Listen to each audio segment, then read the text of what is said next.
Hi everyone. ಇವತ್ತು ನಮ್ಮ ಅಮ್ಮಂದು ತಿಥಿ ಇದೆ. ಸೊ ಅದಕ್ಕೆ ನಾವು ಅಡುಗೆ ಮಾಡ್ತಾಯಿದ್ದೆ. ಅದು ನಮ್ಮ ಚಿಕ್ಕಮ್ಮ ಮತ್ತು ನಮ್ಮ ಅತ್ತಿ ಹೆಲ್ಪ್ ಮಾಡ್ತಾ ಇದ್ದಾಳೆ ನಮ್ಮ ಅಣ್ಣಗೆ. ಇವನೇ ಬಟ್ಟ ಎಲ್ಲ ಫಂಕ್ಷನ್ಗೆ ಇವನೇ ನಿಂದಿರೋದು ಅಡುಗೆ ಮಾಡೋಕ್ಕೆ ನಮ್ಮ ಮನೆಗೆ. ಇವಾಗ ಅಮ್ಮನ ಎಡೆ ಹಾಕೋಣ ಬರ್ರಿ. ಫುಲ್ ರೆಡಿ ಆಗೈತಿ. ಇವಾಗ ತುಂಬ ಹೊಟ್ಟೆ ಹಸ್ತೈತೆ ನನಗಂತೂ.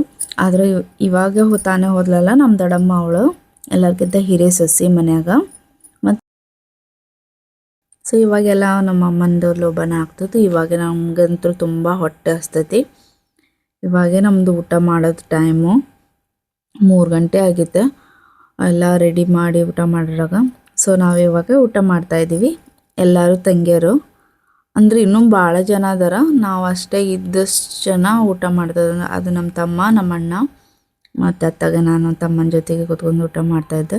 ಇವ್ರು ಇತ್ತ ಕೂತ್ಕೊಂಡು ಊಟ ಮಾಡ್ತಾಯಿದ್ರು. ಅವ್ರಂದರೆ ಅಲ್ಲಿದ್ದ ಮತ್ತು ನಮ್ಮ ಚಿಕ್ಕಮ್ಮರು ಊಟ ಮಾಡ್ತಾ ಇದ್ದಾರೆ ಎಲ್ಲರೂ. ಇವಾಗ ಎಲ್ಲರದ್ದು ಊಟ ಆಯಿತು. So bye everyone. ನಮಗೂ ತುಂಬ ಟಯರ್ಡ್ ಆಗೈತಿ. ನಾನು ಹೋಗ್ತೀನಿ, ಮಕ್ಕೊತೀನಿ. ಬಾಯ್.